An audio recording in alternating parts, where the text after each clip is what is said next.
Hey folks, welcome back. Uh, Making a little video today. I've been super stressed at work pretty much every day since school started this year for the 2021 school year. Um, this is my first time back teaching junior high students since a little bit of trauma that I went through back in 2019. Um, at which point I had decided to leave my first school district and move to the one that I'm at now. Um, there's nothing anyone got in trouble for or anything like that, but it was time to leave. Um, so now I'm back this year. I'm not in my wood shop this year like I was last year. In my last channel update, I mentioned that we are short a couple teachers, so a lot of us got shifted around. Um, so this year I'm teaching exclusively 8th grade. Um, I've got about 170 something students, if not more, to keep track of. I have the entire 8th grade all year, alternating days. Yes, you heard that right. Entire grade all year, alternating days. Uh, it is tough to learn names. I'm at the point where I've gotten most of them down. We're 3 weeks in, but there are still a couple that I'm having difficulty remembering. Uh, it's just how it is. You can only remember so many names, keep track of so many. Grading and keeping track of scores has been an absolute nightmare. That being said, one of the things I'm finding that it seems like I don't know if it's just me or if it's the kids or if it's both of us. Most of my students are fantastic. They're well behaved. They're grateful to be back in school this year. Uh, we're not, but most of them are doing a great job. So even though most of them are doing a great job, like I said, they're respectful. They're coming to class. They're doing their work, even if they're not particularly excited about the assignment that they're doing. Um, it seems like there's just 2 to 3 kids in every single class that make me want to rip my hair out. Completely incorrigible, and it kind of gave me the idea to do this little talk here quick. Um, just because of the fact that a lot of new teachers, especially, classroom management seems to be their biggest challenge. Um, Classroom management is always a challenge. In some places, it's worse than others.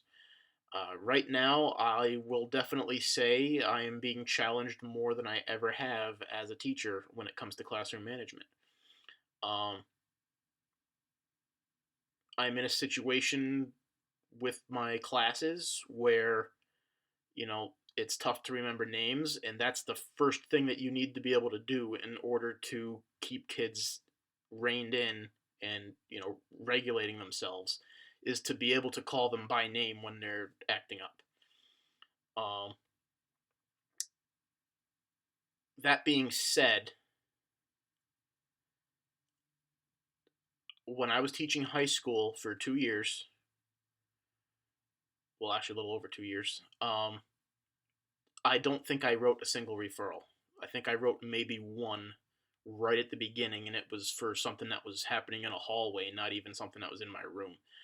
Um, on the flip side, now I'm teaching the toughest group of 8th graders I have ever had, and in the first 3 weeks, I've already written 4 referrals, and there will probably be many more coming on the way, unfortunately. Um, I'm exhausting every single strategy that I've got, and they're just not getting it.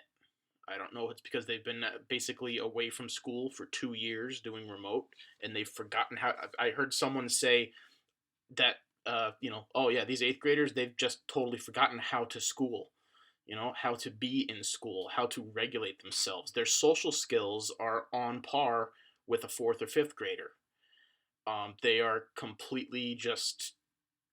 I feel awful for these kids because they are way behind when it comes to social interaction, and developing the social skills that are needed in order to be successful in any environment. Um, it gives me a better idea of just how incredible elementary level teachers are in being able to manage that throughout the day. Um,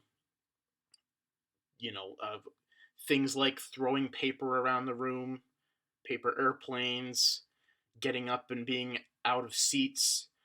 Um, it's insane. I'm not gonna lie. I am struggling this year.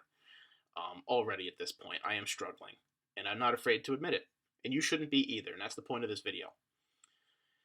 If you are struggling with classroom management, in many cases, it either means there's something that you don't know of already as a strategy, or it means you've exhausted all your strategies and that's when it's time to bring in whoever your immediate supervisor is, be it your department chair, your assistant principal, dean of students, principal, whoever takes care of discipline. Um, Examples of strategies that I've used that still haven't gotten the job done: rearranged seating, individual talks, group talks, raising my voice within reason, um, lectures, consequences for actions, parking kids outside of the classroom. It's always a good idea if there's someone across the hall from you, arrange with them ahead of time and say, hey, if I need to give someone a quick timeout and I don't want to send them to the office, is it okay to park a kid in your room for a couple minutes to get the point across? If the teacher you're working with says that's cool, that is an awesome strategy to use. In my case, that still hasn't worked. So for me, if I send a student out of the classroom, it's to the main office. Now, that being said, especially in this environment,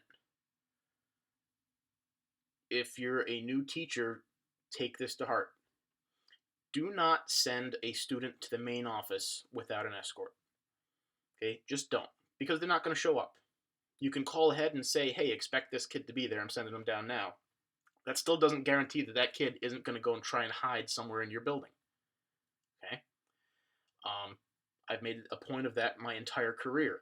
I do not send students that I'm having problems with to the main office without an escort.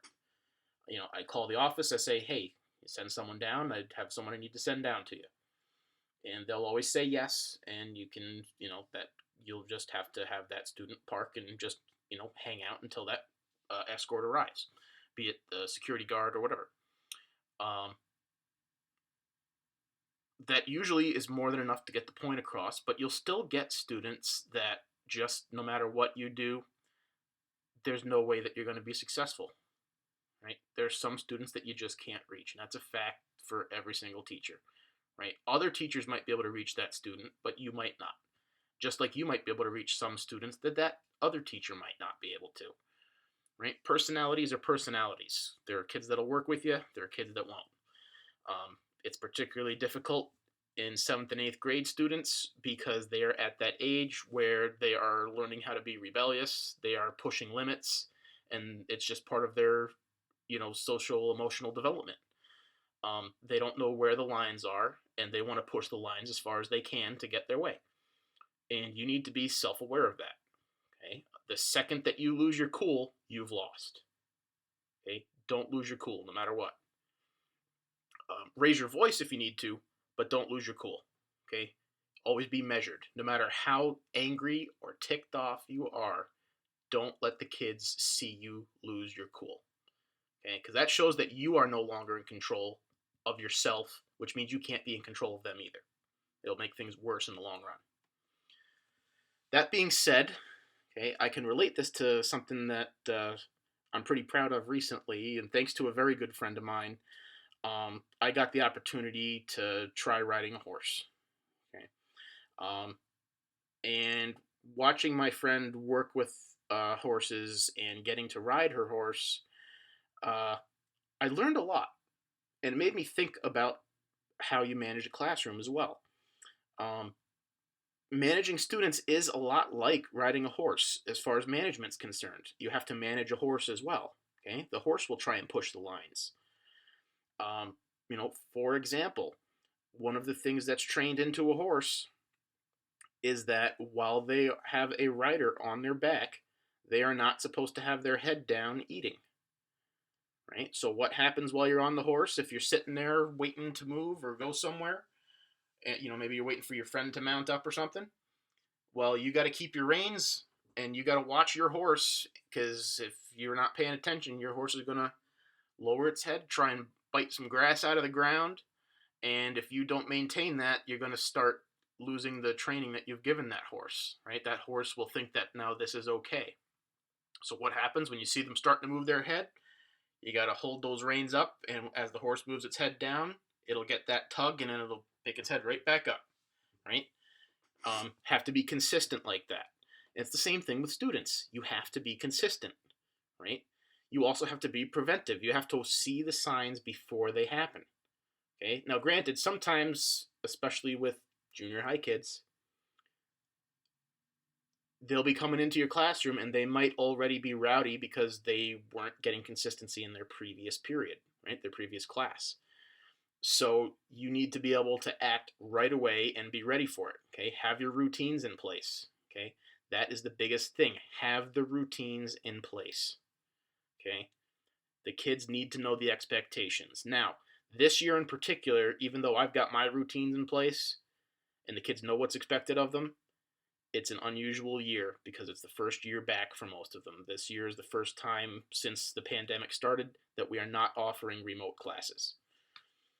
For many of us, that's a relief. For the rest of us, it's a living hell. Mainly because these students have not had that consistency for a couple years now, and they have regressed very far.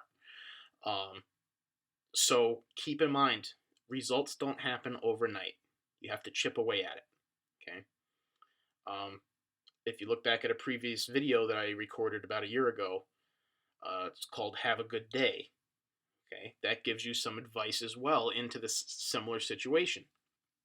Okay, make sure that you do what you need to do so that you have a good day as a teacher. Because what's going to be a good day for you as a teacher is going to be a good day for you with your students. Right? It's going to be good for your students that you are happy and having a good day. If that means that one particular student who's acting up is not going to have a good day, doesn't matter. Send them out. Okay, remove them. Sometimes the way to fix that problem is to remove a student from the classroom. That's all there is to it, right? And if you keep removing them from the classroom and they're still not getting anywhere, that's when your administrators and everyone else can take it to the next level and look at the problem as a system of problems happening most likely in multiple classes. So that's a lot to think about. Okay, the only thing that I will add to it, discipline is a lot different in high schools versus middle schools, right? Children are different ages. They are dealing with different issues. They are at a different stage of development, okay? Both, mentally and physically. And high school students are a lot easier to manage, okay? There's no ifs, ands, or buts about it, okay? Everyone's intimidated by high school for some reason. They think, oh, these kids are, they're full grown. They're the same size as adults. You can't intimidate them. Well, yeah, for the most part, you really can't, and you shouldn't have to. Right? If you're doing classroom management right, intimidation shouldn't really be a part of your strategies. Okay? If you are trying to intimidate a high schooler into doing what you need them to do, you're doing something wrong. Okay? High school students are at the point where they are now smart enough that you can have an intelligent conversation with all, if not most of them. Right? It's one of the reasons why I love high school so much. And to be quite honest, I absolutely cannot stand teaching junior high school and middle school. I need to be able to have that, kind of connection and stimulation. Having actual conversations instead of pretend ones is a big deal. It's just how it works. My personality is better suited for high school students. Other people are better suited for younger kids. Um, it's just how it works, right? Um, I'm not what you'd call a heavy duty disciplinarian in that sense. Being able to connect with those high school students is why I never had to write referrals, because they respected me, they knew I respected them, and they knew that I wasn't going to get on their case unless they really forced me to. In middle school, it's different. In middle school, it's like playing whack a mole. Okay, it's part of the reason why I can't stand teaching junior high or middle school. Um, when one person acts up, others follow suit, and you have to bam, bam, bam, bam, put out fires, right?